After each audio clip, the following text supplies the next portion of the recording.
اب سوالات کا ایک سلسلہ شروع کریں گے۔ یہ نارمل سوالات ہیں، سابقہ تمام گفتگوؤں سے میں ڈالتا رہا ہوں۔ آپ نے یہ بات فرمائی، روایت حفظ جسے ہم قرأت عامہ کہتے ہیں، وہ تو پہلی 10 صدیوں میں صرف کتابوں تک محدود تھی۔ اب پوری دنیا میں کیسے اس کا شیوع ہو گیا، یہ کیسے اب رائج ہے؟ آپ بھی یہی شاذ قرأت پڑھ رہے ہیں۔ ایک بات تو یہ ہے کہ قرأت شاذہ جو ہے نا ایک اصطلاح ہے۔ جب ایک روایت کے اندر قرأت شاذہ کا لفظ بولا جاتا ہے تو روایت حفظ پہ اس کا اطلاق نہیں ہوتا۔ اجتہادی اصولوں پر پرکھنے کے بعد یہ فیصلہ کیا جا رہا ہے کہ یہ قرآن تو ہے لیکن یہ نہیں ہے، اور ان فلٹرز کے گزارنے سے پہلے سب اکٹھا ڈیٹا پڑا ہوا۔ تو جو چیز اپنی بنیاد میں انسانی ہے، اس سے گزرنے کے بعد ایک چیز کو الہامی درجہ ہم کیسے دیں گے؟ یہ انسانی پہ تو علیحدہ ہم تھوڑی سی گفتگو کریں گے۔ یہ اجتہادی نہیں، اجماعی مسئلہ ہے۔ اجتہادی نہ، یہ اجماعی مسئلہ ہے، اور اجماع بھی صحابہ کا۔ آپ امت کے لفظ کو ذرا اپنے دماغ میں ڈالیں، ٹھیک ہے نا، پھر بات کریں۔ آپ یہ بات کہہ رہے ہیں کہ امت غیر قرآن پہ جمع ہو گئی ہے، مجھے ذرا آدھا گھنٹہ لگانے دیں۔ آدھا گھنٹہ لگائیں؟ ہاں بالکل۔ آپ نے میرے سوال ابھی تو چوتھا ہے، وہ ہم 50 ایپیسوڈ اور کر لیں گے، اس میں کوئی شک نہیں ہے، وہ تو طے شدہ بات ہے۔ طے شدہ بات ہے نا، جب بات کھولنی ہے نا تو پھر مجھے کھولنے دیں۔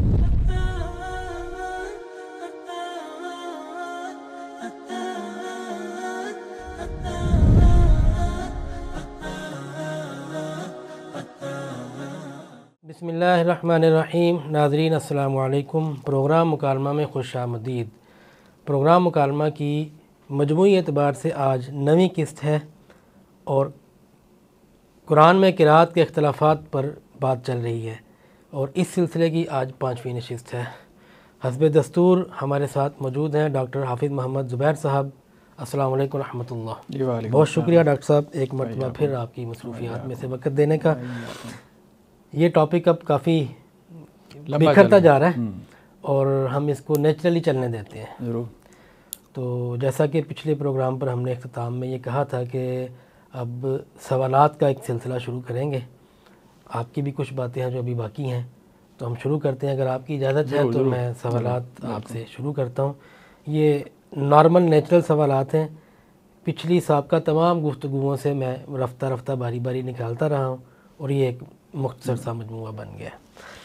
تو سب سے پہلے سوال ڈاکٹر صاحب وہ یہ ہے کہ آپ نے یہ بات فرمائی، بلکہ اس کو پروف کرنے کی بھی کوشش کی، کہ روایت حفظ جسے ہم قرأت عامہ کہتے ہیں، وہ تو پہلی 10 صدیوں میں صرف کتابوں تک محدود تھی، وہ کہیں نہیں پائی جاتی تھی۔ تو ترک اس کو لے کر آئے، لیکن اگر ایسا ہی ہے، اگر اس کو مان لیا جائے، تو پھر تو یہ ایک شاذ قرأت ہے نا۔ تو یہ شاذ قرأت جو پہلی 10 صدیوں میں ہی نہیں تھی، اب پوری دنیا میں یہ کیسے اس کا شیوع ہو گیا، یہ کیسے اب رائج ہے؟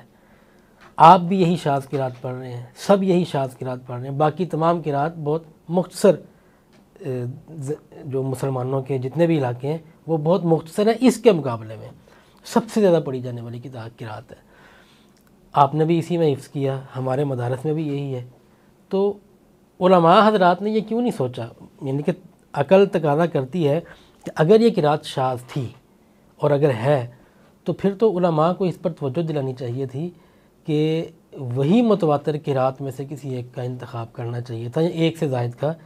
کہ مثال کے طور پر جو ہماری پچھلی ڈسکشن ہوئی ہے اس کے مطابق مجھے لگتا ہے کہ آپ کو، ہمارے ہاں یا علماء کو اس بات پر توجہ دلانی چاہیے حکومتی سطح پر، یا کم از کم مدارس کے لیول پر، کہ ابن عامر شامی کی قرأت کو رائج کیا جائے، لیکن سب اس پر مطمئن ہیں۔ یہ ایک تھوڑی سی کنٹروورسی ہے میرے نزدیک، اس پر آپ کیا جواب دیں گے؟ بسم اللہ الرحمن الرحیم۔ دیکھیں ایک بات تو یہ ہے کہ قرأت شاذہ جو ہے نا ایک اصطلاح ہے۔ جی بالکل، میں اس اصطلاح میں نہیں بات کی، وہ تو میں اپنی ٹرم یوز کی ہے ان کے مقابلے میں۔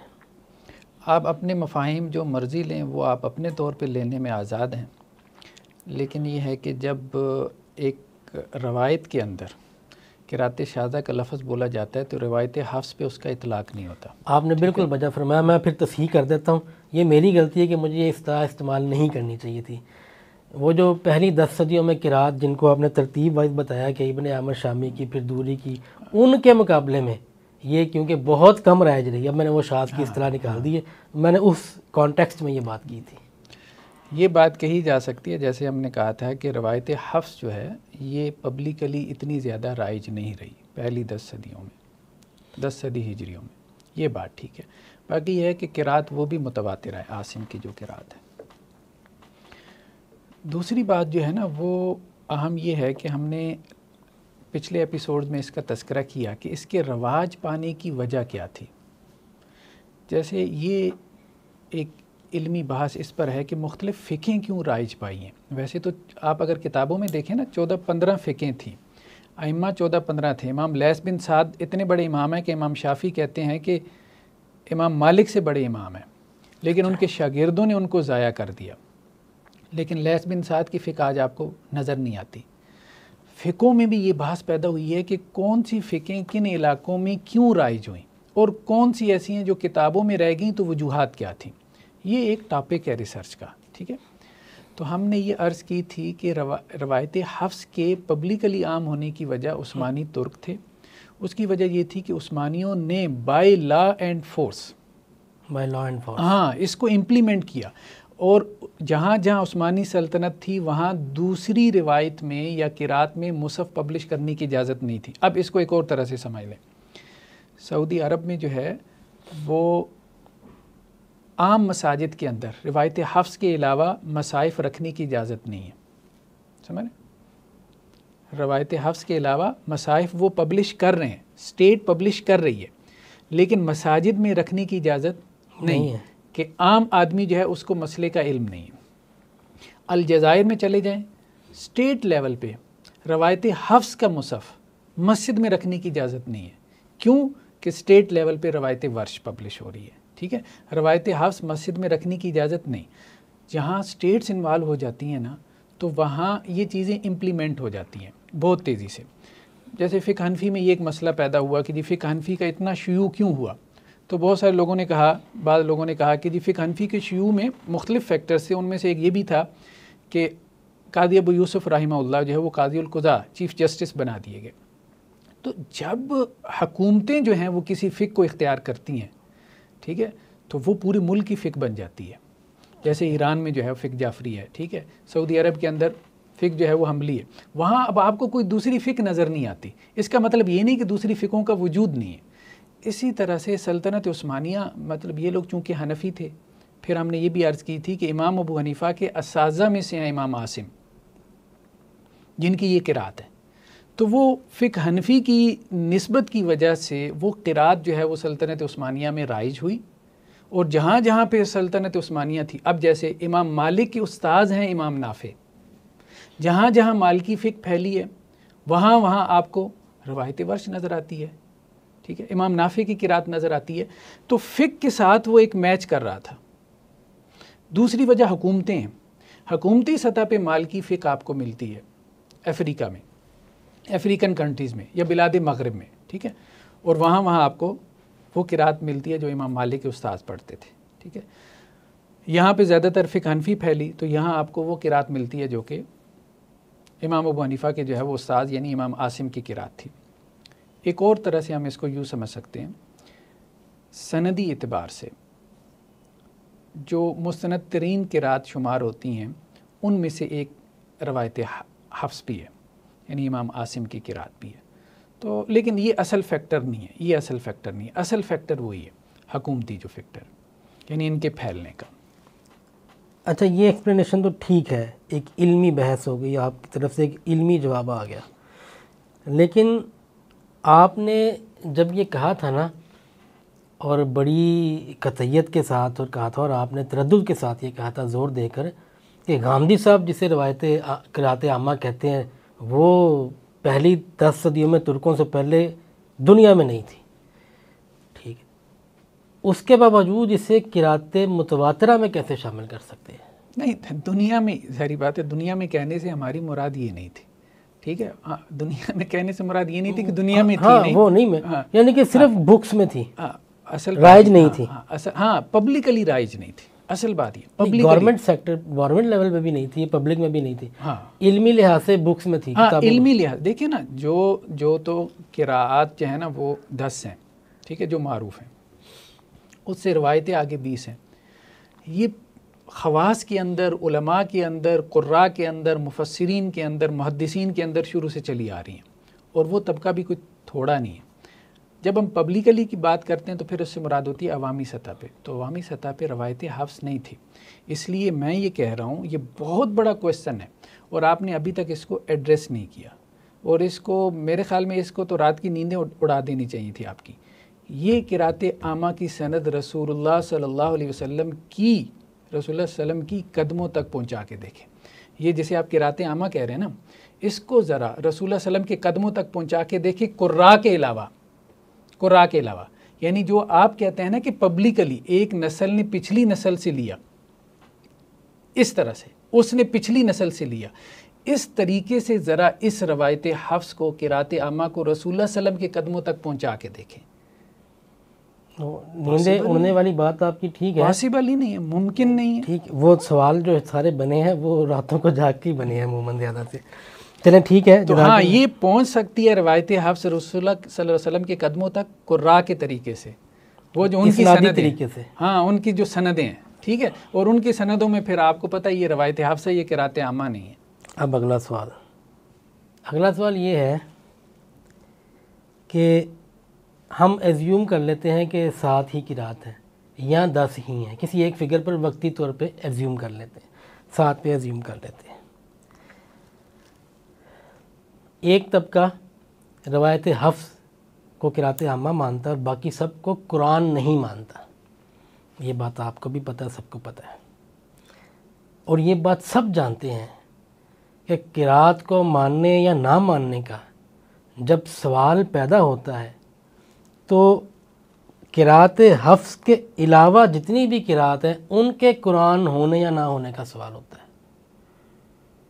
ابھی تک میرے علم میں نہیں ہے، اگر آپ یہ میرے علم میں اضافہ کر دیں تو میری یہ خلش دور ہوگی کہ کوئی ایک شخص کا کوئی ایسا ضعیف قول مجھے مل جائے، میں نے بڑی کوشش کی، علماء سے کافی سرکپائی کی، جو یہ کہے کہ میں روایت حفظ کو قرآن نہیں مانتا۔ جس نے بھی کہا ہے نا کہ میں کسی فلاں قرات کو قرآن نہیں مانتا، وہ روایت حفظ کے علاوہ والی ساری قرات ہیں۔ ہم 7 کو ایزیوم کر کے کہتے ہیں چلے باقی 6۔ حفظ کے بارے میں آپ کے پاس کوئی ایسا قول ہے کہ اس کے بارے پہ کسی نے کویسچن اٹھایا ہو؟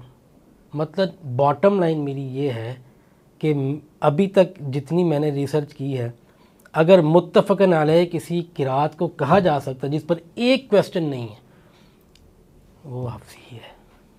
اصل بات یہ ہے نا کہ الناس اعداء بما جاہلوا، لوگ جس سے جاہل ہوتے ہیں نا اس کے دشمن بن جاتے ہیں، مطلب جس چیز کا انہیں علم نہیں نہ ہوتا اس کی وہ دشمنی شروع کر دیتے ہیں۔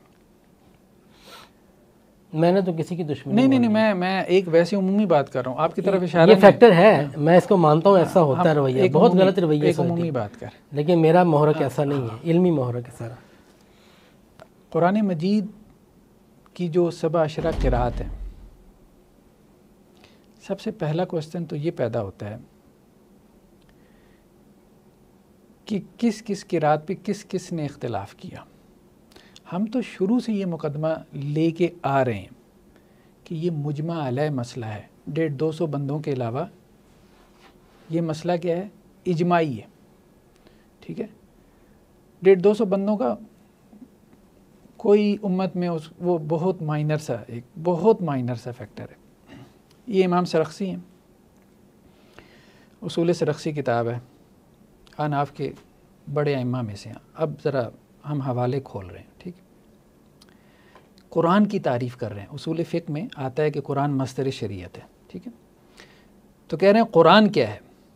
قرآن کو ڈیفائن کر رہے ہیں کہ المکتوب فی دفات المصاحف المنقول الینا علی الاحرف السبع المشہورہ۔ قرآن ان کے نزدیک کیا ہے؟ احرف سبع کا نام ہے، ٹھیک ہے۔ اچھا، اب اس کے بعد امام سرخسی جو ہیں ان کی جو وفات ہے 483۔ اس کے بعد امام غزالی المستصفیٰ، حنفی، اب یہ شافعی آ گئے، شوافع میں بڑا نام ہے امام غزالی۔ المستصفیٰ اصول فقہ کی کتاب ہے۔ جب قرآن کی بحث آتی ہے مصدر شریعت کے طور پہ تو قرآن کی تعریف بیان کرتے ہیں۔ وحد الکتاب، کتاب اللہ کی تعریف کیا ہے، ڈیفینیشن کیا ہے؟ ما نقل الینا بین دفتئی المصحف علی الاحرف السبع المشہورہ نقلا متواترا. ٹھیک ہے، قرآن وہ ہے جو کہ تواتر کے ساتھ حروف سبع کے ساتھ ہم تک منقول ہے. تفاسیر کے حوالوں میں سے دیکھ لیتے ہیں. ابن عطیہ جو ہیں یہ مالکی ہیں. ٹھیک ہے، 542 ان کی وفات ہے. کیا کہتے ہیں؟ وَمَزَتِ الْآثَارُ وَالْأَمْصَارُ. 542 مطلب آپ کہہ لیں کہ جی وہ تو ان کی تاریخ وفات ہوگی نا، تو پیدا تو اس سے 50-60 سال پہلے میں ہوئے ہوں گے. کوئی 481 میں ان کی پیدائش ہوئی ابن عطیہ کی. کہتے ہیں دنیا جہان کے عالم اسلام کے تمام شہر رسول اللہ صلی اللہ علیہ وسلم سے لے کے آج تک کس پہ کھڑے ہیں؟ علی قراءۃ السبع، قراءۃ السبع پہ کھڑے ہیں. وبہا یصلی، اور یہ پورے عالم اسلام میں پڑھی جا رہی ہیں نمازوں میں. ٹھیک ہے، لأنہا تثبت بالاجماع، کیوں کہ یہ امت کا اس کے اوپر اجماع ہے کہ یہ ثابت ہے. ٹھیک ہے، اچھا آگے چلیں. یہ البرہان کا حوالہ وہ تو خیر خامدی صاحب نے اپنی مرضی کا اٹھا لیا، امام زرکشی کی کتاب. کیا کہتے ہیں؟ وقد ان عقد الاجماع علی صحت قراءۃ ہؤلاء الائمہ، یہ جو ائمہ قراءت ہیں ان کی قراءت کی صحت کے اوپر امت کا اجماع ہے. وانہا سنت متبع، اور یہ قراءت ایک ایسا طریقہ ہے کہ جو امت میں رائج ہے. ہر دور میں حوالے ہمارے پاس اور بہت ہیں. ہر دور کے ائمہ، ٹھیک ہے، فقہ کے امام ہوں، قراءت کے امام ہوں، حدیث کے امام ہوں، وہ یہ بیان کر رہے ہیں کہ بھائی یہ قراءت ساری پڑھی جا رہی ہیں قرآن کے نام پہ، اور قرآن اصل میں ہے ہی، قرآن کو وہ ڈیفائن اسی طرح سے کر رہے ہیں. تو مجھے یہ سمجھ نہیں آتی، ایون کہ وہ جو اہل لغت تھے ان کے حوالے ہم نے آپ کو دیے. ہم نے کہا کوئی لے آئیں، امام خلیل، سیبویہ، مبرد، کوئی لے آئیں آپ. اختلاف کس نے کیا قراءت کے بارے میں؟ مجھے پہلے تو یہ بتائیں نا، روایت حفظ کے علاوہ کس نے اختلاف؟ ہمارا تو مقدمہ ہی یہی ہے. ٹھیک ہے، مطلب یہ کہ دوسرے سوال کا آپ کا جو آنسر ہے وہ اصل آخری آنسر جواب یہ ہے کہ فراہی مدرسے سے پہلے کسی نے اختلاف نہیں کیا.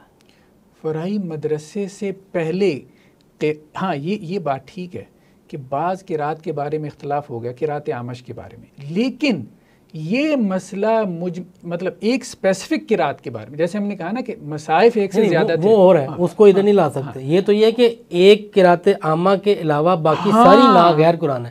وہ بحث یہ تو نہیں تھے نا، میں اس کی بات یہ بعض کوئی ایک بندہ لے آئے آپ، یعنی کہ یہ شروع مدرسہ فراہی سے ہوئی ہے. یہ مدرسہ فراہی کے علاوہ اور آپ کو کون ملیں گے؟ تمنا عمادی بر صغیر پاک و ہند کے علاوہ اس کا شجرہ کہاں سے آپ کو ملے گا؟ مدرسہ فراہی سے پہلے یہ نہیں تھے. مدرسہ فراہی سے پہلے اگر ڈھونڈیں گے نا تو آپ کو کہاں ملے گا؟ بر صغیر میں اس کا شجرہ ختم ہو جائے گا. میں یہ عرض کر رہا ہوں، ٹھیک ہے. وہ لوگ جو کہ منکرین حدیث ہیں، جنہوں نے انکار حدیث کے حوالے سے کام کیا، ان کے ہاں آپ کو ایسی چیزیں مل جائیں گی. کیا نام بتایا؟ غلام محمد پرویز کے ہاں آپ کو ایسی چیزیں مل جائیں گی. آپ کو علامہ تمنا عمادی کے ہاں ایسی چیزیں مل جائیں گی. تو وہ ٹھیک ہے، یہ ساری چیزیں تو ادھر ادھر سے اٹھائی ہوتی ہیں. باقی سند جو ہے نا اس کی اللہ کے رسول صلی اللہ علیہ وسلم تک پہنچائیں، سلف تک پہنچائیں. آپ ہر صدی میں نہ ڈھونڈ کے دیں، اوائل اسلام میں ڈھونڈ کے دکھا دیں کہ کسی نے قراءت کا انکار کیا. ٹھیک ہو گیا. آپ نے کہا کہ فراہی اسکول آف تھاٹ کے علاوہ یا پرویزی لوگ ہیں یا وہ تمنا عبادی ہیں، یہ بر صغیر سے باہر نہیں. ہاں بر صغیر سے آپ کا یہ جواب، یا اگر آج بھی ہیں تو یہ مطلب پیچھے سند کوئی نہیں ہے اس کی. اس لیے مطلب آپ کے جواب دینے کا مطلب یہ ہے کہ اس لیے اب یہ بحث نہیں کرنی چاہیے کہ حفظ کے علاوہ باقی کوئی بھی متفقون علیہ نہیں، کیونکہ شروع سے چلتا آتا نا اختلاف. تو پھر ہم کہتے ہیں کہ ایک قراءت پر کبھی اختلاف نہیں ہوا، باقی سب پر ہوتا رہا، تو اس لیے اس کی اہمیت زیادہ ہے. یہ آپ کا آنسر، میں نے صحیح سمجھا نا آپ کا آنسر؟ ایسے ٹھیک ہو گیا. اب آتے ہیں اگلے کی طرف. یہ جو روایت مطلب حدیث پہلی قسم کی جو حدیث تھی، جو 22 میں سے پہلی قسم 7 احرف والی، یہ آپ نے بطور دلیل پیش کی حدیث. یہ جو 7 احرف والی روایات ہے نا، ان کو لے کر کہ ان القرآن انزل علی 7 احرف، کہ قرآن 7 حروف پر نازل ہوا. اس کو لے کے 2-3 سوال ہیں. جی ضرور. یہ تیسرے سوال کا پہلا، یہ تیسرا سوال جو ہے نا، یہ اس کے 3 پارٹس ہیں. 3.1 کویسچن نمبر 3.1. جی. اگر 7 کی رات منزل من اللہ ہیں تو جبریل امین ایک آیت کو 7 مرتبہ پڑھتے تھے، اور آپ صلی اللہ علیہ وسلم بھی اس کو 7 مرتبہ دہراتے تھے، اور پھر آپ صلی اللہ علیہ وسلم صحابہ کو بھی 7 مرتبہ بتاتے تھے. منزل من اللہ کی فی الحال تو یہی سمجھ آتی ہے. اور اگر ایسا ہے تو پھر روایات احادیث ایسی ہمیں کچھ نہ کچھ ملنی چاہیے، کوئی ایک ہی مل جائے جس میں کسی صحابی نے یہ کہا ہو کہ مجھے فلاں آیت اللہ کے نبی صلی اللہ علیہ وسلم نے 7 مرتبہ پڑھائی، یا کسی کو پڑھائی، یا مجھے نہیں پڑھائی، 7 مختلف لوگوں کو ایک ہی آیت مختلف طرح، یعنی کہ اس کا کوئی اس طرح کا کوئی بننا چاہیے میکنزم. ٹھیک ہے، یہ سوال ہے.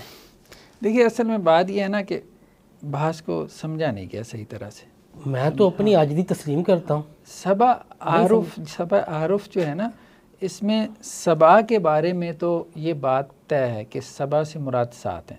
ٹھیک ہے. عارف کے بارے میں ہم نے عرض کی تھی، بالکل کی تھی کہ قرآن مجید سبا عارف از ناٹ ایکول ٹو سبا کی رات آپ کے الفاظ سے.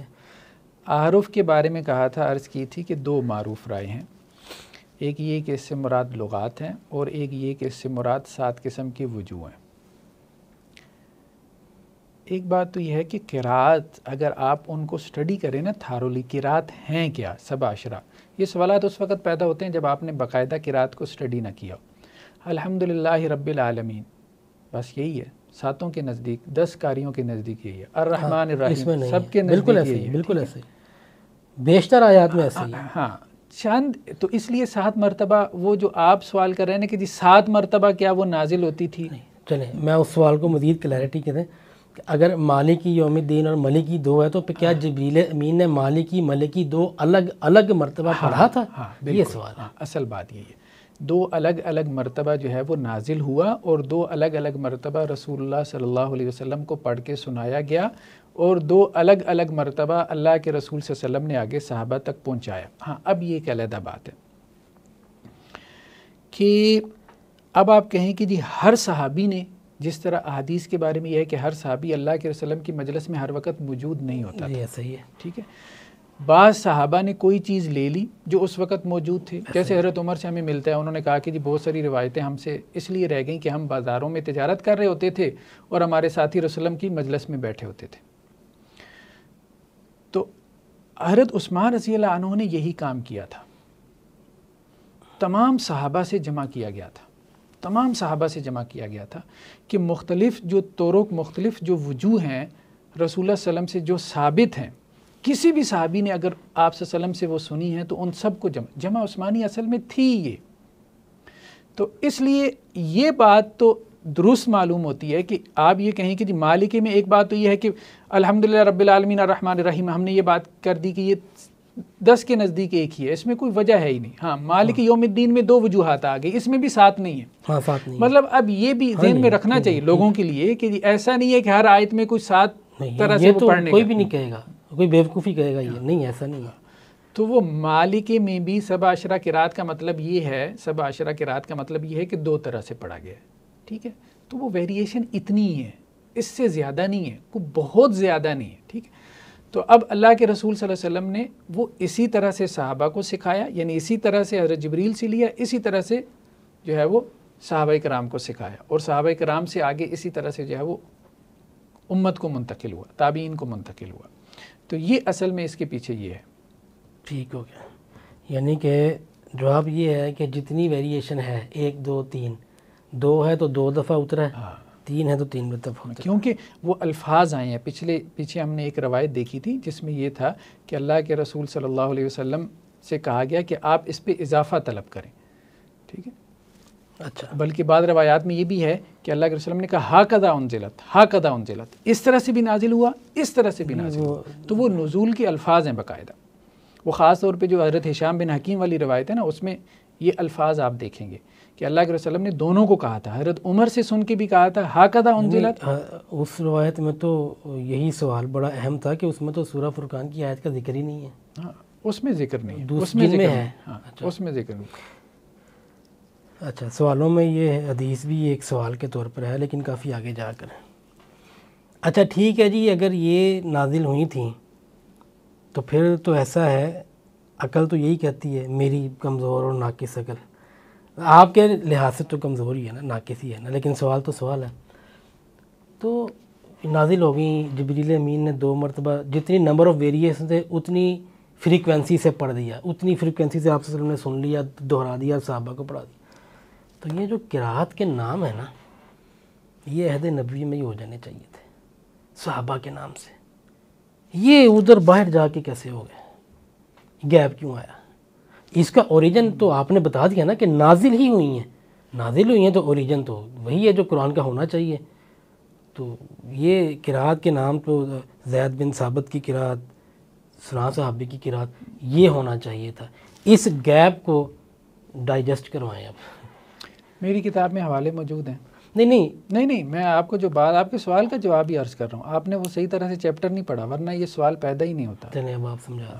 اس میں کتاب کے اندر روایات موجود ہیں جس میں یہ بات موجود ہے کہ یہ بحث بھی پیدا ہوئی صحابہ کرام میں کہ زید بن ثابت کی قرات، یہ الفاظ ہیں، آپ کہہ رہے ہیں نا الفاظ ہونے چاہیے، عبداللہ ابن مسعود کی قرات، یہ بحث ایک ڈیبیٹ پیدا ہوئی کہ عرض اخیرہ کے مطابق زید بن ثابت کی قرات تھی یا عبداللہ ابن مسعود کی قرات تھی۔ تو قراتیں صحابہ کے نام سے معروف ہیں، روایتیں اٹھا کے دیکھیں آپ کو مل جائیں گی۔ نہیں، لیکن اب جتنی 7 یا 10 ہیں ان میں تو کسی صحابی کا نام نہیں ہے، وہ تو ایک استاد ہے، 2 راوی ہیں آگے۔ نہیں، بات یہ ہے کہ اس استاد نے بھی تو صحابی سے لی ہے نا، اس استاد نے بھی تو صحابی سے لی ہے نا، جیسے قرات عاصم جو ہے۔ سوال کی وجہ یہی بنی ہے کہ راوی نے تو اپنے استاد سے لے لی، عاصم سے لے لی، نافع سے لے لی، قالون عن نافع، ٹھیک ہے نا۔ تو جب یہ کہا اس نے کہ قالون نے نافع سے روایت کی، تو اصل اوریجن تو نافع نہیں ہے نا، اصل اوریجن تو وہ صحابی ہیں جن سے انہوں نے پڑھا یا ان کے استاد نے پڑھا، وہ ریفرنس کیوں نہیں بنا؟ اس کے لیے ہمیں سند کی کتاب کھنگالنی کیوں پڑتی ہے، جبکہ روایت کے نام ایک عامی آدمی بھی سمجھ جاتا ہے کہ نافع کی قرات ہے۔ اس کو اس طرح سے سمجھیں، نافع سے ورش اور قالون کی 2 روایتیں معروف ہیں، بلکہ ہر قاری سے 2 ہیں۔ ہاں، ہر سے 2 ہی ہے۔ اچھا، ہر سے 2 ہیں۔ یہ بھی ایک اتفاق ہے۔ نہیں، اتفاق نہیں ہے، یہ بات اب سمجھیں اس کو۔ اصل میں روایت کرنے والے ان سے ہزاروں تھے، لیکن 2 وہ لے لیے گئے، امت میں وہ لوگ معروف ہوئے 2 کہ جنہوں نے اپنی زندگیاں وقف کی اس کے لیے، ٹھیک ہے۔ اسی طرح سے صحابہ سے لینے والے ہزاروں لوگ تھے قرآن، ٹھیک ہے۔ یہ میں نے آپ کو بتایا تھا، یہ تابعین میں سے ہیں، ابن عامر شامی تابعین میں سے ہیں، ٹھیک ہے۔ امام نافع تابعین میں سے ہیں، ابن کثیر مکی تابعین میں سے ہیں، ابو عمر بصری تابعین میں سے ہیں، یہ صحابہ کے براہ راست شاگرد ہیں۔ صحابہ سے قرآن حاصل کرنے والے ہزاروں لوگ تھے، لیکن یہ وہ لوگ تھے جنہوں نے اپنی زندگیاں قرآن کے لیے وقف کر دیں، اس لیے یہ معروف ہو گیا۔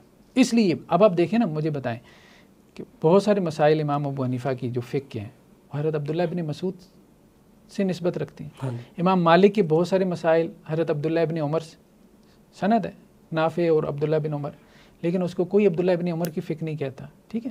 اس کو کوئی جو ہے وہ عبداللہ ابن مسعود کی فقہ نہیں کہتا۔ بات یہ ہے کہ بعض لوگوں نے بعد میں آ کے کچھ ڈیولپمنٹس کی ہیں، اس کو ایک پورا اسکول آف تھاٹ بنایا ہے، اس پہ محنت کی ہے، اس کے لیے زندگی کھپائی ہے، تو اس لیے اس نام سے وہ معروف ہو گئی، ورنہ وہ نام برائے نام ہے اصل میں۔ وہ اگر آپ یہ کہیں نا کہ جی وہ اس استاد نے جس نے قرات پڑھائی ہے، جیسے ناوے ہیں، ان کا اپنا ترک و اختیار تھا نا۔ صحابی جب انہوں نے صحابی سے قرات لی تو اس وقت تو یہ فیصلہ صحابی کے ساتھ بیٹھ کے تو طے نہیں نہ ہوا تھا، یہ تو ان کا جو اختیار تھا، ان کا اپنا ذاتی اختیار تھا نا، اس کی خبر صحابی کو تو نہیں تھی۔ یہ ان کا ذاتی اختیار تھا، اس کی دلیل کیا ہے؟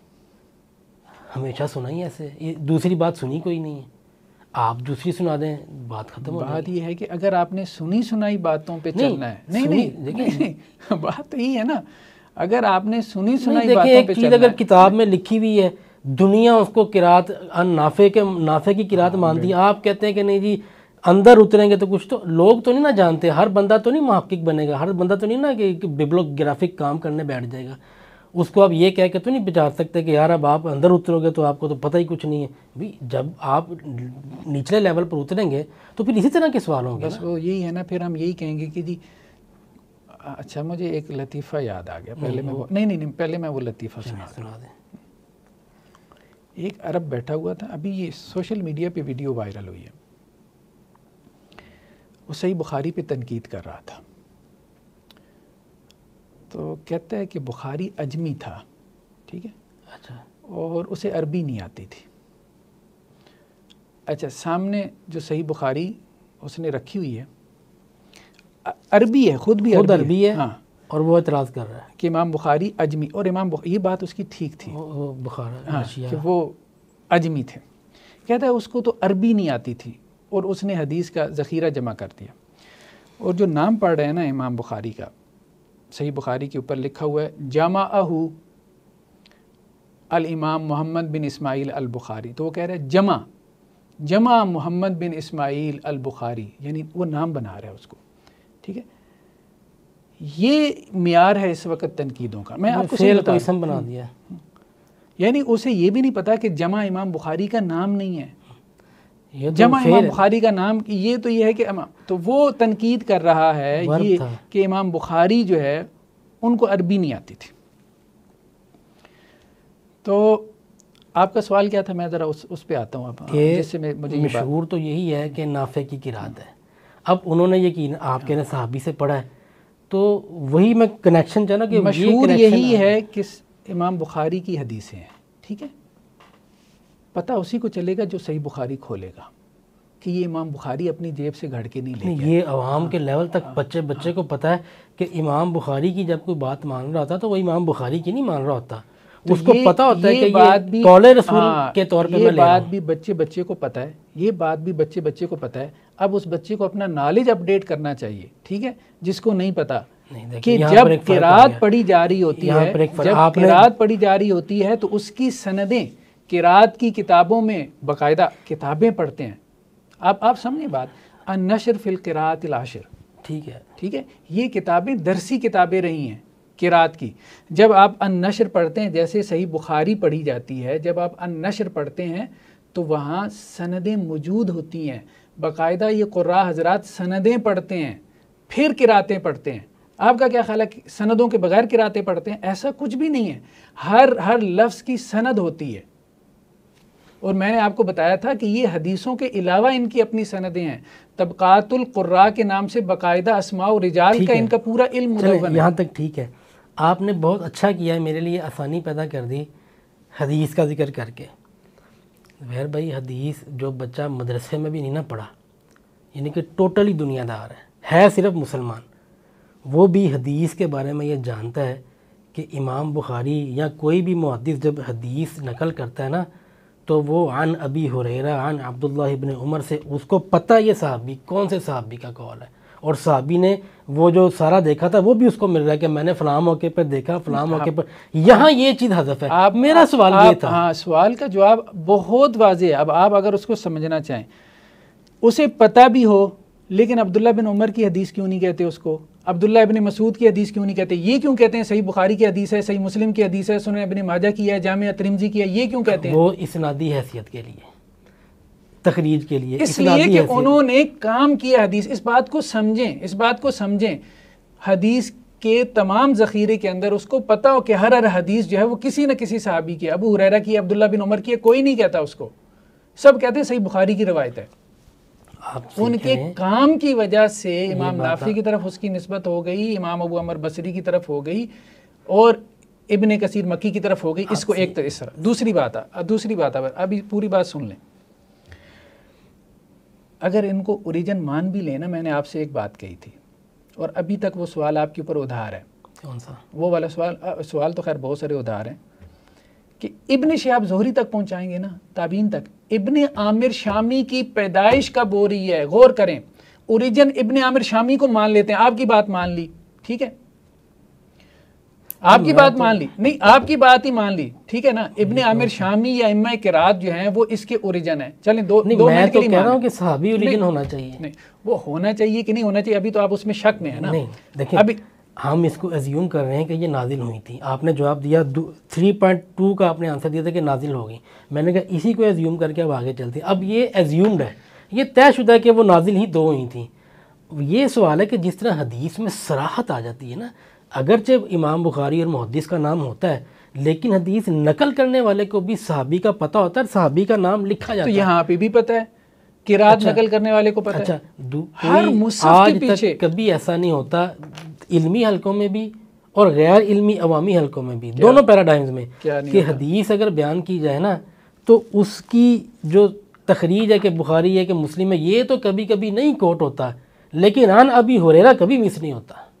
کس نے کہا ہے؟ کہاں میں نے آج تک زندگی میں کوئی حدیث نہیں دیکھی کسی کتاب میں، کسی دیوار پہ، کسی اشتہار پہ، کسی مدرس کو پڑھاتے ہوئے، ٹی وی پہ لگتے ہوئے، میں اب آپ کو دکھا کہ دوں، وہ میں آپ کو شروع ہی دکھا عن ابی ہریرہ سے ہوتی ہے. وہ میں آپ کو دکھا دوں گا، وہ میں آپ کو مسجد میں لگی ہوئی دکھا دوں گا، اس کی آپ فکر نہ کریں. ہوگی تو ٹھیک نہیں ہے. نہیں وہ میں آپ کو دکھا دوں گا. اچھا دوسری بات جو ہے نا، اب آپ کا یہ سوال میرا یہ تھا کہ جتنی صحابی کی صراحت حدیث میں ہے نا، اس طرح یہاں نظر نہیں آتی. آپ اصل میں پھر وہی بات کہہ رہا ہوں کہ آپ مصاحف کھولیں گے تو آپ کو صراحت نظر آئے گی نا. ایک فرق کو تو مانے نا، جو مصاحف ایک فرق کو تو مانے، قرات کو تو ہم کہہ رہے ہیں کہ قرآن نہیں ہے. کبھی حدیث کو کسی نے ہم نے کہا ہے کہ یہ قول رسول نہیں ہے، اس کے صرف سٹیٹس کا فرق ہے. یہ پیراڈائم ہی الگ ہے، حدیثی پیراڈائم بڑا زبردست پیراڈائم ہے. آپ لوگوں نے دونوں باتیں کہی ہیں، نہ قرآن کو مانا ہے نہ حدیث کو مانا ہے، وہ ہم آگے چل کے بات کریں گے. حدیث کے الزام کو ہم تو قبول کرنے کے لیے تیار نہیں ہیں. وہ اتنا تو آپ نے ہاتھ کیے تھے نا، آپ کے یہ ہاتھ سٹیٹس کا فرق ہے. مستقل بالذات یہاں ہاتھ یہ تھا، یہاں یہ تھا. مستقل بالذات ماخذ ہونے سے انکار کر رہے ہیں. بات یہ ہے کہ اتنی حدیثوں کا انکار کر دیا. یہ صحیح بخاری صحیح، ہم نے کہا تھا یہ جو روایتیں ہیں جمع قرآن کی اور قرات کی جو روایتیں ہیں، اب حدیث کا انکار اور کسے کہتے ہیں مجھے بتائیں. چلیں مطلب یہ کہ وہ صحابی کی اب چلیں کہاں، پہلے بتائیں نا حدیث کا کیوں انکار نہیں ہے. تو وہ تو میں نے بتا دیا کہ ہے. اب آپ اصرار کرتے رہیں کہ بھائی کیوں نہیں ہے، تو میں یہی کہوں گا بھائی آپ مصحف کھول کے دیکھ لیں. جتنے مصاحف پبلش ہوتے ہیں، مصاحف علمی حلقوں میں نہیں پبلش ہوتے، مصاحف مسجدوں میں پڑے ہوتے ہیں. کبھی مصحف کھولنے کی زحمت کر لیں. نہیں آج میں دکھاؤں گا آپ کو، مصحف دکھاؤں گا. میں صحیح کہہ رہا ہوں، آپ لوگوں نے مصحف کھولنے کی بھی زحمت نہیں کی. نہیں آپ لوگوں نے مصحف کھولنے کی زحمت نہیں کی. لیکن میں نے بھی مصحف دیکھے ہیں تھوڑے بہت. میں دکھاؤں گا نا، آپ بھی دکھائیں گے، صحابی کا نام اس میں بھی نہیں ہوگا. میں آپ کو دکھاؤں گا مصاحف کے اندر جن قراتوں کی آپ بات کر رہے ہیں نا، وہاں مصاحف میں آخر میں پوری سندیں ذکر ہوتی ہیں. پوری سندیں ذکر ہوتی ہیں. ڈاکٹر حمزہ صاحب نے کویت میں قرآن آڈیو میں ریکارڈ کروایا قرات میں، وہ میرے پاس سی ڈی پڑی ہوئی ہے. بلکہ وہ میں نے انہی سے کہہ کے لی تھی، مجھے شاید وہ مدرسے کے ایک صاحب نے دی تھی، تو وہ میں نے بڑے شوق سے سنی ہوئی ہیں. اس میں وہ پہلے وہ ایک صاحب کمنٹری کرتے ہیں، بتاتے ہیں، پورا تعارف بتاتے ہیں روایت کا. اس میں کسی روایت میں میں نے صحابی کا نام نہیں سنا. بروایت قالون عن نافع. اس کے بعد وہ اس کی اگلی تشریح پھر حمزہ صاحب. آپ ایک ایسی چیز کے اوپر بحث کر رہے ہیں نا، میں آپ کو ہزاروں علماء بتا سکتا ہوں جو ممبر پہ یہ کہتے ہیں، اور میں بھی ان میں سے ایک ہوں. ٹھیک ہے، صحیح بخاری میں یہ ہے، ہم خطبہ جمعہ میں یہ بات کہتے ہیں. آپ نے اگر نہیں سنا نا، کہتے ہیں یہ سچ کہہ رہے ہیں، صحیح کہتے ہیں. صحیح مسلم کی یہ روایت ہے، سارے علماء یہی کہتے ہیں. میں آپ کے ساتھ کوئی نہیں کہتا کہ جی صحابی جو ہے ایسا ہی ہوتا ہے، ایسا ہی ہوتا ہے، ایسا ہی ہوتا ہے. آپ بالکل بجا فرما رہے ہیں. 90% علماء یہی کہہ کے آگے بڑھ جاتے ہیں. ترمذی کی روایت ہے، بخاری کی روایت ہے، مسلم کی روایت ہے، آگے بڑھ جاتے ہیں، روایت بیان کر دیتے ہیں یا نمبر بتا دیتے ہیں. وہ بندہ جب اس روایت کو جا کے کھولتا ہے نا تو وہ پوری سامنے آ جاتی ہے. تو یہاں پہ بھی قرات کو کھولتا ہے تو پوری سامنے آ جاتی ہے نا. آپ کو اشکال کیا ہے مجھے بتائیں. ٹھیک ہو گیا. اچھا، اب جو کہ ہم نے کہا تھا کہ تیسرے سوال کا تیسرا حصہ کہ یہ 7 قرات کو اگر ہم نے ایزیوم کر لیا ہے کہ یہ منزل من اللہ ہے، کہیں پہ تو ہم نے لائن لگانی ہے. یا تو 7 تھیں. اچھا پہلے ہم نے ایزیوم کیا تھا کہ 7 ہی، اب ہم اس سے آگے سٹیپ پہ جا رہے ہیں. یقینی طور پر آپ مجھے کہیں گے 7 ہیں، یا آپ مجھے کہیں گے 10 ہیں، یا آپ مجھے ایک فگر یقینی جس پر سب متفق ہیں. تو جو اس سے زائد ہیں جن کو رد کیا گیا، یا وہ گھڑنی تھی لوگوں نے، وہ رد کیوں کیا گیا؟ دیکھیں جتنی قراتیں متواترہ اس وقت ہیں 8-10 7 جتنی بھی ہیں، جو فگر آپ دیں گے میں مان لوں گا. اس کے علاوہ بھی تھیں جو رد کی گئیں. یہ چیز آپ نے تفصیل سے بتائی تھی. ایسے ہی وہ جو رد کی گئی تھی وہ لوگوں نے گھڑنی تھی. 3 چیزیں. ٹھیک ہے، 3 چیزیں. ایک وہ قرات تھی جو عرض اخیرہ میں منسوخ ہو گئی تھی. ٹھیک ہے، جیسے ہم نے کہا تھا مترادفات کا مسئلہ ہے، ٹھیک، وہ پڑھی جا رہی تھی. تو حضرت عثمان رضی اللہ عنہ نے ان کو پڑھنے سے روک دیا انتظامی اعتبار سے. ایک تو یہ. دوسرا وہ تفسیری اشارات تھے جو صحابہ کرام نے اپنے مصاحف پہ لکھ لیے تھے. جیسے آپ لوگ نوٹس لیتے ہیں نا اپنی کتابوں پہ، تو صحابہ کرام کے ذاتی مصاحف تھے. وہ بعض اوقات کیا کرتے تھے کہ مصحف میں کوئی لفظ مشکل آتا تھا نا، تو اس کی وضاحت کے لیے اس پر کچھ لکھ دیتے تھے. یہ تفسیری اشارات کہلاتے تھے. تو بعد میں آنے والوں نے ان تفسیری اشارات کو قرات سمجھ لیا کہ شاید یہ متن ہے. یہ متن ہے. ٹھیک ہے، تو ان کو روکا گیا جمع عثمانی میں. اوکے ڈن، یہاں تک ٹھیک ہے. تیسری چیز یہ تھی کہ کچھ لوگ چونکہ نقطے نہیں تھے، اعراب نہیں تھے، تو یہ ایک پاسبلٹی تھی کہ کچھ لوگ اپنے طور پہ اس کو پڑھیں جس طرح سے ان کو سمجھ میں آتی ہے. اس کا رستہ بند کرنے کے لیے رسم کو ایسا رکھا گیا کہ اس میں ممکنہ جو قراءات منزل من اللہ ہیں وہ اس میں سما جائیں، اور اس کے علاوہ جو قراءت ہے اس کا رستہ بند ہو جائے. تو یہ 3 پیچھے فیکٹرز تھے. اچھا، اگر یہ کام عہد عثمانی میں ہو چکا تھا، منسوخ بھی ہو گئے، لوگوں کو منع بھی کر دیا، قانونی طور پر اس کا اہتمام کیا گیا، حتیٰ کہ نظر آتش بھی کیے گئے، اس کے بعد بھی رہ گئے، اس کے بعد بھی کچھ رہ گئے تھے جن کے لیے پھر یہ اصول وضع کرنے پڑے. نہیں، اصل بات یہ ہے، ہماری بحث آئی ہے وہاں پہ کہ بعض صحابہ نے اختلاف کیا تھا حضرت عثمان سے، انہوں نے اپنے مصاحف نہیں دیے. جیسے حضرت عبداللہ بن مسعود، یہ الفاظ ڈٹ گئے تھے. ان کے شاگردوں تک یہ مسئلہ تھا. ٹھیک ہے، بعد میں آتا ہے بعض روایات میں کہ انہوں نے بھی واپس کر دیے تھے انتظامی مسئلے کے طور پہ کہ ہمیں پابندی اختیار کرنی چاہیے حضرت عثمان رضی اللہ عنہ کی انتظامی طور پہ. ٹھیک ہے، اس میں ہم نے یہ بات کہی تھی کہ بیسیکلی وہ یہ کہتے تھے، ان کی دلیل یہ تھی کہ رسول اللہ صلی اللہ علیہ وسلم سے ہم نے چونکہ یہ براہ راست سنا ہے تو آپ ہمیں یہ نہ بتائیں کہ کیا قرآن ہے کیا قرآن. وہ کہتے ہیں ہمارے پاس تو ہے، آپ تو اس وقت چھوٹے تھے. بعد میں یہ جو قرات ہیں یہی قرات شاذہ کہلائیں. یہ منسوخ تفسیری اشارات اور جو کبھی کسی نے اپنی مرضی سے پڑھ دیا، یہ قرات شاذہ کہلائیں. قرات شاذہ کے نام سے یہ پھر آگے مدون ہو گئی. تیسرا سوال ہو گیا. اب ہم آتے ہیں چوتھے کی طرف. میرا مقصد صرف سوال آپ کی خدمت میں پیش کر کے آپ سے جواب نہیں، آخر میں نے بھی 1-2 سوال پوچھنے ہیں آج. وہ آپ جتنے مرضی پوچھیں، لیکن دیکھیں اب میری باری ہے سوالات پوچھنے کی. نہیں آپ کھل کے کریں، آپ کو پورا فری ہینڈ دیا ہوا ہے. وہ مجھے امید ہے آپ سے آپ دیں گے، اور میرا مقصد صرف آپ کا جواب نوٹ کرنا ہے. اس جواب پر زیادہ بحث کسی جواب پر بھی شاید نہ کروں، اکا دکا کی چھوٹی موٹی جس طرح اسی حد تک رہے گی. اچھا، چوتھا یہ ہے،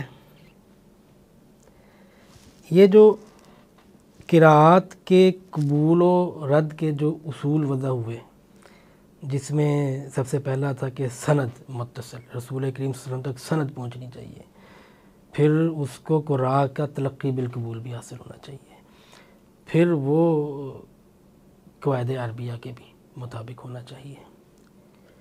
یہ اصول بڑے اچھے اصول ہیں،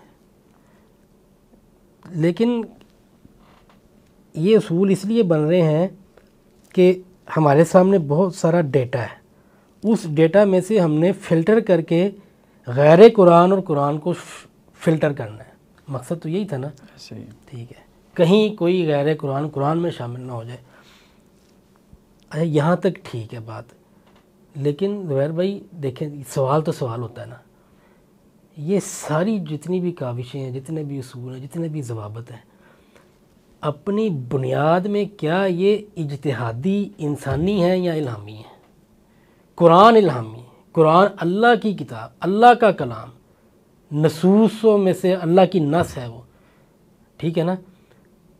اب اجتہادی اصولوں پر پرکھنے کے بعد یہ فیصلہ کیا جا رہا ہے کہ یہ قرآن تو ہے لیکن یہ نہیں ہے، اور ان فلٹرز کے گزارنے سے پہلے سب اکٹھا ڈیٹا پڑا ہوا ہے.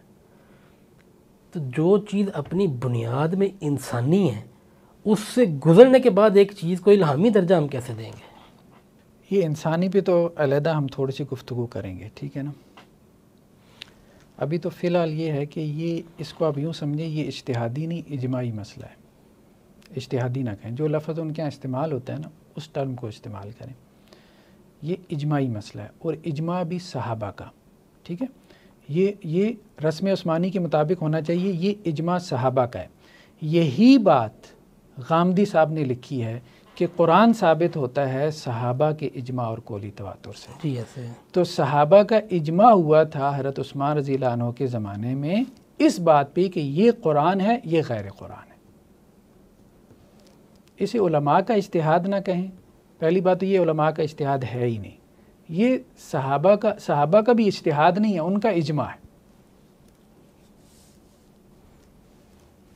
آپ کی اس بات سے کوئی اختلاف نہیں ہے، نہ میں اس پر کوئی کاؤنٹر کروں گا. اس کو تو ایسے ہی ہونا چاہیے، یہ صحابہ کا اجماع تھا، قرآن صحابہ کے اجماع سے ملنا. لیکن یہ جو بعد میں اپلیکیشن ہو رہی ہے نا، یہ اپلیکیشن تو اجتہادی اصولوں پر ہی ہو رہی ہے. کون سی؟ یہ جو بعد میں اپلیکیشن ہو رہی ہے، عہد عثمانی سے ہم نکل کے باہر آ گئے نا، جب یہ قرات بن رہی ہیں. نہیں، آپ پہلے بات سمجھیں. 3 اصول ہم نے بیان کیے تھے. ہاں جی 3 کہ قرات کی سند رسول اللہ صلی اللہ علیہ وسلم تک ہو.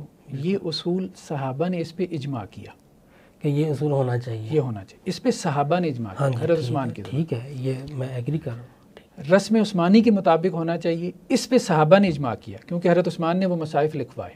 ٹھیک ہے. اور پابند کیا کہ اس کے مخالف جو مصائف ہیں ان کو جلا دو. یہ صحیح بخاری کی روایت ہے کہ جلوا دی. اوکے ٹھیک. قواعد لغویہ عربیہ کے موافق ہونا چاہیے. یہ بھی روایت سے ثابت ہے کہ یہ حضرت عثمان نے اس کا اہتمام کروایا، بلکہ اختلاف کی صورت میں یہ بھی کہا کہ لغت قریش کے مطابق ہو. اس میں بھی صحیح بخاری کی روایت ہے. وہ روایتیں تو مانتے نہیں ہیں نا، کیونکہ ان روایتوں کو مانیں گے تو وہاں ساری قراتیں ثابت ہو جائیں گی.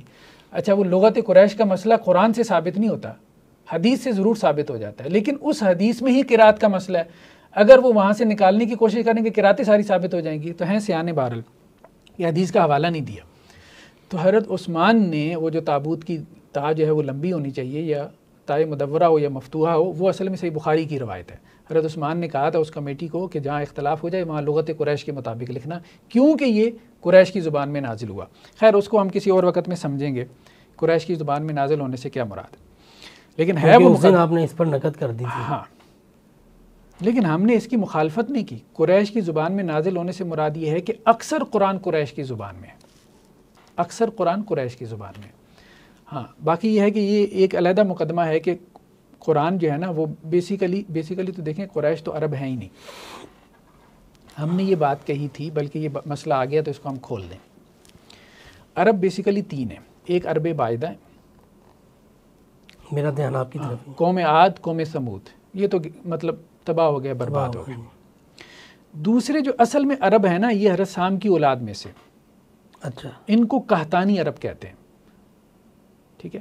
حضرت نوح کے پوتے تھے قحطان، ان کی جو آگے نسل چلی ہے نا حضرت سام سے، وہ قحطانی عرب. یہ اصل میں عرب عاربہ کہلاتے ہیں، یعنی پیور عرب جنہیں کہتے ہیں، یہ وہ ہیں عرب عاربہ. ٹھیک ہے، پیور عرب، اس کی ٹرانسلیشن یوں کی جاتی ہے عرب عاربہ. یہ قحطان کی اولاد ہیں.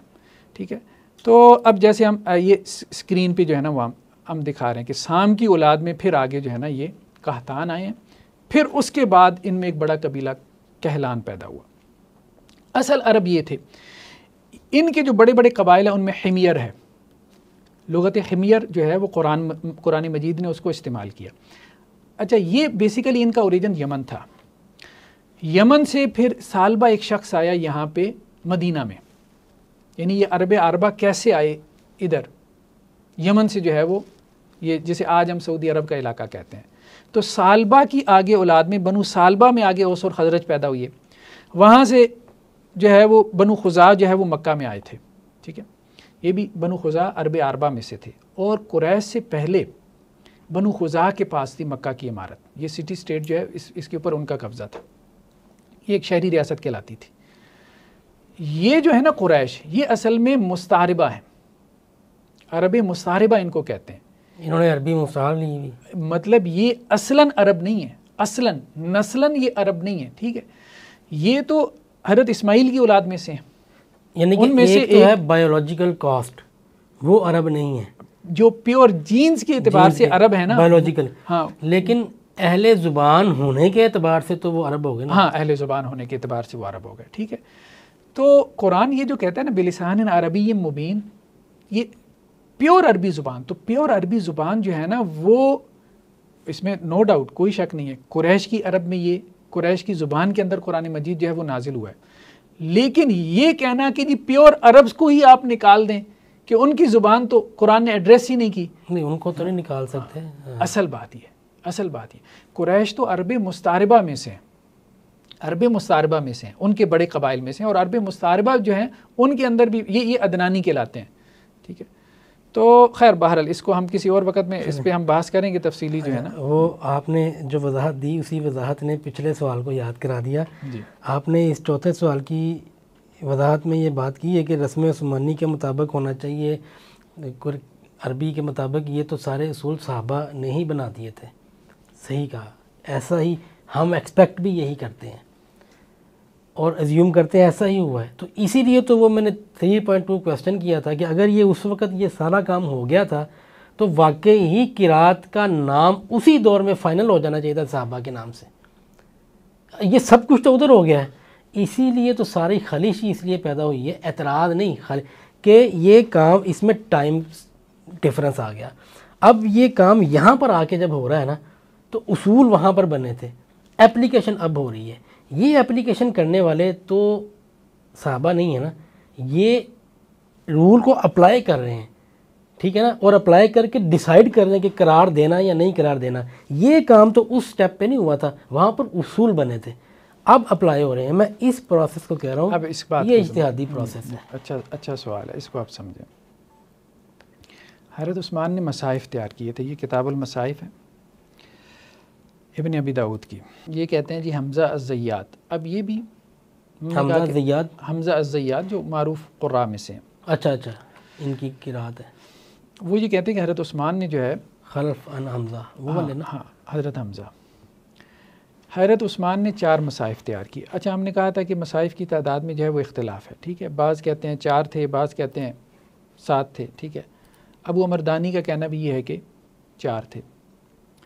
اگلی روایت جو ہے وہ ابو حاتم السجستانی سے ہے کہ یہ کتاب المصاحف کے اندر ہے، اس سے اگلی روایت۔ ابو حاتم السجستانی کہتے ہیں کہ 7 مصاحف تھے۔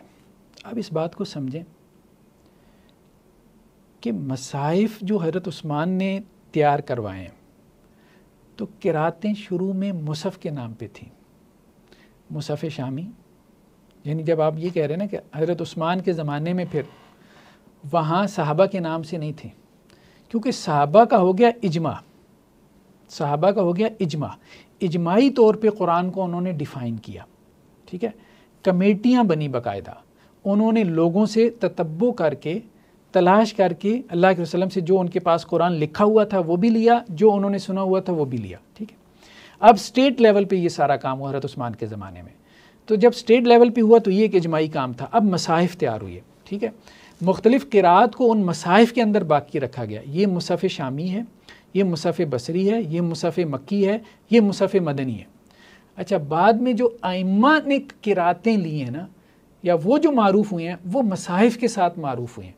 اچھا یہ بحث ہم زیادہ کھولیں گے جب ہم مصاحف میں مستقل ایک بحث کریں گے لمبی چوڑی، کہ دنیا میں جو مصاحف پبلش ہو رہے ہیں اور جو قدیم مصاحف ہیں، مثال کے طور پہ امام نافع مدینہ میں تھے، ان کی قراءت مصحف مدنی کے مطابق ہے، ٹھیک ہے۔ امام عاصم کوفہ میں تھے، ان کی قراءت مصحف کوفی کے مطابق ہے۔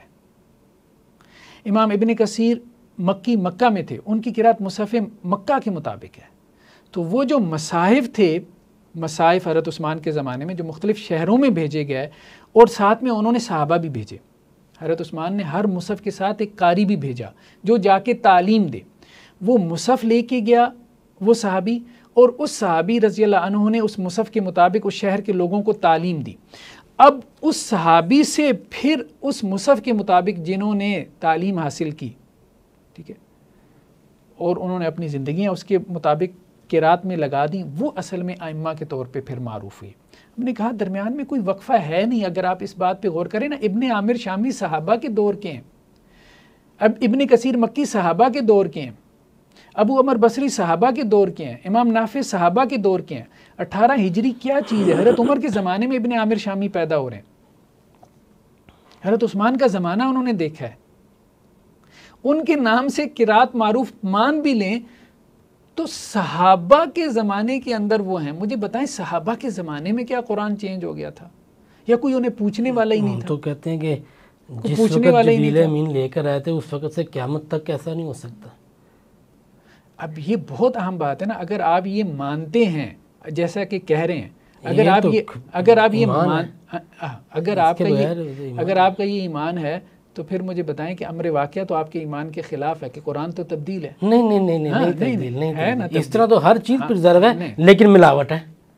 نہیں نہیں نہیں، اب پھر قرآن یہ جو کہتا ہے لا یاتی الباطل من بین یدی ولا من خلفی، نہیں اندر داخل نہیں ہو سکتا۔ تو پوری امت نے تو اندر داخل کر دی ہے، نہیں، مان اندر لیا۔ داخل نہیں ہوا۔ اچھا نہیں کیسے نہیں داخل ہوا؟ نہیں پھر آپ مجھے سمجھائیں نا۔ دیکھیں یہاں نا یہ قرآن کے قرات والا معاملہ نا تھوڑا ٹچی ہے۔ سنت سے ہٹ کر کوئی چیز سنت کے نام پر جب رائج ہوتی ہے نا، وہ معاملہ تھوڑا اور ہے، اس کو ہم منہ پھاڑ کے دھڑلے سے بدعت کہہ دیتے ہیں، اگلے کی دل آزاری بھی ہوتی ہے، ہم پھر بھی کہتے ہیں۔ یہاں معاملہ اور ہے، یہ نازک مرحلہ۔ ہم بے شک اس قرات کو قرآن نہ مانیں، لیکن جو قرآن سمجھ کر پڑھ رہا ہے نا، ہم اس کے اوپر یہ حکم نہیں لگائیں گے یہ غیر قرآن کو قرآن میں داخل کر رہا ہے۔ اصل بات یہ اللہ تعالیٰ کے پرسپیکٹو سے ایسا نہیں، اس کی قرات اللہ تعالیٰ قبول کر لیں گے، آپ ابھی تک اس کی قرات کو قبول کر لیں گے اگر وہ کلاسک واقعی قرآن سمجھ، کیونکہ اس نے اپنے مطابق امتحان اپنا جو ہے اس کا مواخذہ ہونا ہے نا، تو یہ فرق ملحوظ اللہ تعالیٰ نے اپنے رسول صلی اللہ علیہ وسلم کو قرآن میں یہ بات کہی ہے، کیا وَلَوْ تَقَوَّلَ عَلَيْنَا بَعْدَ الْأَقَاوِيلِ لَأَخَذْنَا مِنْهُ بِالْيَمِينِ ثُمَّ لَقَطَعْنَا مِنْهُ الْوَتِينَ۔ بالکل ٹھیک ہے، تو بولو دیکھیں نا، یعنی کہ اس میں جان بوجھ کر کرنا تو امپلائڈ ہے نا۔ اچھا آپ یہ کہتے ہیں یہ تو کہ جو بھی کرے گا مطلب آپ کا ایمان یہ ہے کہ جان بوجھ کے قرآن نہیں گھڑا جا سکتا، لیکن یہ ہے کہ پوری امت غلطی سے قرآن جو ہے وہ گھڑ سکتی ہے۔ نہیں، ہم تو گھڑنے والی اصطلاح استعمال کرنے کو ہی بدترین جسارت کہتے ہیں۔ تو نہیں، بات یہ ہے کہ یہ پھر جسارت آپ مسلمانوں کے بارے قرات کو قرآن نہ مان کر بھی ان لوگوں کے اوپر یہ حکم لگانا، یہ دوسرا پیراڈائم ہے، اس کو تو ہم آخری درجے میں حرام فتنہ عجم کہا ہے، فتنہ عجم کا کیا مطلب ہے؟ دوسری قرات کو لوگوں کو دیکھیں، جو نہیں آپ بھلے گامدی صاحب سے سوال پوچھوا لیں، جب آپ یہ کہہ رہے ہیں کہ دوسری قرات فتنہ عجم ہے، فتنہ تو قرآن نہیں نہ ہو سکتا، کیا ہو سکتا ہے؟ نہیں فتنہ ہو سکتا ہے قرآن نہیں ہو سکتا نا۔ فتنہ کہے بغیر بھی انہوں نے پہلے ہی رد کر دیا تھا نا کہ قرآن نہیں ہے۔ تو اب بات یہ ہے کہ فتنہ عجم کے اوپر پوری امت متفق ہے، یعنی آپ کا خدا جو ہے وہ اسے اس سے کوئی کنسر نہیں ہے کہ اس خدا کے نام پہ پوری امت مسلمہ یا تو آپ یہ انکار کریں نا کہ امت کی رات کو نہیں مانتی، یا تو آپ یہ سٹینڈ لینا اور کوئی 2-4 کتابوں کے حوالے لے کے آئیں، میں تو ترس گیا ہوں، ٹھیک ہے۔ جب آپ ایک طرف مان رہے ہیں کہ آپ کے 100-150 معذرت کے ساتھ 100-150 نہیں 150 لوگوں کے علاوہ پوری امت جو ہے وہ اس بات پہ کھڑی ہے کہ 17 قرات، میں نے ابھی بتایا کہ حوالے نکالے نا آپ کو، وہ کہہ رہے ہیں اجماع ہے، ٹھیک ہے، اجماعی مسئلہ ہے، ٹھیک ہے، اور آپ کے نزدیک بھی قرآن اجماع سے ثابت ہوتا ہے۔ یار پوری امت قرآن کے مسئلے میں غلطی کر گئی، آپ ایک غیر مسلم کو کیسے سمجھائیں گے؟ یہ بات جا رہے ہیں سوال، کیسے سمجھائیں گے؟ سارے سوال اسی طرف جائیں گے، سارے چیزیں میں نے حل کرنی ہیں انشاءاللہ تعالی۔ اور اللہ تعالیٰ یہ کہہ رہے ہیں، مطلب اللہ تعالیٰ کو اس سے کوئی کنسرن نہیں تھا کہ اس قرآن کی میں نے حفاظت کرنی ہے اور پوری امت میں یہ غیر قرآن کے طور پہ جو ہے اللہ وہ تعالیٰ کو ہی تو رائج ہو جائے. اور اللہ تعالیٰ کو 14 صدیوں بعد ویسے یاد آیا اللہ تعالیٰ کو کہ نہیں غامدی صاحب کو مجھے کھڑا کرنا چاہیے. 14 صدیوں تک جو ہے امت کو نہیں. پھر آپ حوالے لے کے آئیں. نہیں اس طرح نہیں تو پھر آپ حوالے لے کے بہت سی چیزیں جو دین بن گئی ہیں، بہت سی چیزیں جو دین بن گئی ہیں، تو ان کے بارے میں بات کریں گے لوگ آپ کو قتل کر دیں گے. اب بات ایسی چیزیں ہیں نہیں ان کے بارے وہ ٹیبو بن چکے ہیں کہ بات نہیں ہو سکتی. وہ دین بن گیا ہے، منزل من اللہ بن گیا ہے، لیکن وہ دین نہیں ہے. اچھا اصل بات صرف قرات کی بات نہیں، بہت ساری چیزیں آپ بھی ہیں جو دین نہیں مانتے، لیکن لوگوں نے اس درجے میں دین بنائی ہے کہ بات کرتے ہوئے آپ کو بھی ڈر لگے گا. میں وہی کہہ رہا ہوں نا، آپ اصل میں بات ایک کرتے ہیں. تو وہاں پر یہ سوال نہیں کیا جا سکتا کہ اتنے لوگ ہیں وہ پاگل ہیں. پوری امت پاگل نہیں ہے، میری بات یہ سمجھیں. جو بات میں کہہ رہا ہوں پوری امت پاگل نہیں ہو سکتی، ٹھیک ہے نا. اس بات کو سمجھیں. اتنے لوگوں نے یہ ٹیبو بنا لیا، اتنے لوگ بدعت کر رہے ہیں. مجھے بتائیں پوری امت بدعتی ہو سکتی ہے؟ مجھے یہ بتائیں پوری امت بدعتی ہو سکتی ہے؟ 100-150 کے علاوہ پوری امت بدعت پہ جمع ہو سکتی ہے؟ نہیں ہو سکتی. تو مجھے بتائیں کہ 100-150 کے علاوہ پوری امت جو ہے غیر قرآن پہ کیسے جمع ہو گئی؟ یہ بات مجھے سمجھائیں نا. یہ مجھے نہ بتائیں کہ جی بدعتیں عام ہو جاتی ہیں. مجھے پتہ ہے بدعتیں عام ہو جاتی ہیں، بہت سے غلط تصورات عام ہو جاتے ہیں، لیکن پوری امت شرک پہ جمع ہو سکتی ہے. مجھے بتائیں کیسی بات آپ کر رہے ہیں؟ مطلب اتنی غیر معقول بات، اتنی غیر معقول بات. مطلب انسان کہتا ہے کہ ایک بندہ کر کیسے لیتا ہے اتنی غیر معقول بات. آپ امت کے لفظ کو ذرا اپنے دماغ میں ڈالیں، ٹھیک ہے نا، پھر بات کریں. آپ یہ بات کہہ رہے ہیں کہ امت غیر قرآن پہ جمع ہو گئی ہے. امت نے یہ ایکسیپٹ کر لیا ہے، پوری امت نے، اور اللہ نے بھی ایکسیپٹ کر لیا ہے کہ پوری امت جو ہے وہ غیر قرآن پہ جمع ہو جائے. اب ایسا نہیں کہہ رہے. دیکھیں یہ اب میرا جواب سننا نا آپ نے. میرا سوال ابھی بیچ میں ہی تھا، آپ نے یہ بحث چھیڑ دی. یہ تو گاہے بگاہے بہت دفعہ یہ چیز آپ نے ٹچ کی ہے کہ ہر امت کھڑی ہے، وہ کہہ رہے ہیں کہ اگر قرآن نہیں ہے تو پھر کہو کہ امت غیر قرآن پہ کھڑی ہے تاکہ سیدھے سیدھا فتویٰ لگے کہ اکیلے ہم ہی مسلمان رہ گئے. یہ نہیں فتوے کی بات نہیں ہم کر رہے. ہم یہ بات کر رہے ہیں کہ قرآن چیخ چیخ کے کہہ رہا ہے کہ قرآن محفوظ ہے. قرآن ہم بھی چیخ چیخ کے ہی کہہ رہے ہیں یقیناً محفوظ ہے اور تا قیامت رہے گا. ہاں تو محفوظ جو قرآن کے نام پہ ہے وہ کیا ہے؟ اچھا نہیں ابھی میں میرے خیال میں ایک بات کھول ہی لوں. نہ کھولیں. نہیں سوالات کے سلسلے کو نہ توڑیں. نہیں اب ایک بات کھول. ٹاپک آپ نے بیچ میں شروع کیا رہا، آپ کو سوال کھولنا پڑ گیا. میرے سوالات کی باری ہے. یہ آپ کے سوال کو ہی ہم کھول رہے ہیں. امت کس قرآن پہ کھڑی ہے اس کو ہم ذرا سمجھیں. یہ آپ نے ایشو اٹھایا ہے. ہاں نہیں اصل بات یہ ہے نا کہ آپ بار بار ایک بات کرتے ہیں کہ جی قرآن محفوظ ہے. اچھا اب اس کو دیکھ لیں. آپ بھی تو کر رہے ہیں، سبھی کرتے ہیں، کرنی چاہیے ہر مسلمان کو. میں وہی کہہ رہا ہوں نا قرآن جو محفوظ ہے. بلکہ میں نے تو اس کے اگینسٹ بات کی ہے. میں نے کہا میں قرآن نہ مان کر بھی پڑھنے والے کے اوپر حکم نہیں لگاؤں. چلیں ایک منٹ، اب مجھے آدھا گھنٹہ مجھے ذرا آدھا گھنٹہ لگانے. آدھا گھنٹہ لگائیں؟ ہاں بالکل. آپ نے میرے سوال ابھی تو چوتھا ہے، وہ ہم 50 ایپیسوڈ اور کر لیں گے. اس میں کوئی شک نہیں ہے، وہ تو طے شدہ بات ہے. طے شدہ بات ہے نا. جب بات کھولنی ہے نا تو پھر مجھے کھولنے